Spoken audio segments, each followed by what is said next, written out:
सबक वज़ीर कानून बाबर अवान, साबिक मेंबर पंजाब बार काउंसिल व assistant advocate general Mahmood Lashari की वफ़ात पर ताज़ियत के लिए उकाड़ा पहुंचे। इस मौका पर मीडिया से बात करते हुए उन्होंने कहा कि हुकूमत ज़लज़ला मुतासिरीन के साथ खड़ी है। मोमबत्तियां जलाने वाले अब कहीं नजर नहीं आ रहे। पाकिस्तान के बयानियों को पूरी दुनिया सपोर्ट कर रही है। गवर्नमेंट अपना टेनोर पूरा करेगी।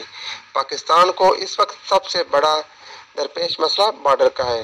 पाकिस्तान के चीफ एग्जीक्यूटिव ने कहा है कि अगर इंडिया कोई ऐसी हरकत करता है तो आनी हाथों से निपटा जाएगा। नून लीग अदलिया पर दबाव डालने के लिए ये ऐसे वीडियो डाल रही है। मुस्लिम लीग नून 36 साल हुकूमत में रही है। मौजूदा हुकूमत को 5 साल अरसा पूरा करने दें। हम अपने अंदर से वसाइल पैदा करेंगे तो बाहर से भीख मांगना बंद होगी। नई हाउसिंग सोसाइटी वजूद में आ रही हैं मगर टैक्स देने को अवाम तैयार नहीं। इनका मजीद कहना था इदारे गरीब हैं, अवाम अमीर है। पाकिस्तान के बैनियों को सारी दुनिया मान रही है। मुस्लिम उम्मा की जानिब से जारी एलामिया में पाकिस्तान के मौक़िफ़ की तायीद की गई है। किसी फर्द के खिलाफ तहरीक इंसाफ की जानिब से इंतकामी कार्रवाई नहीं की जा रही। कैमरामैन और रिपोर्टर नीम के साथ राना आसिफ जब्बार, ओकाड़ा।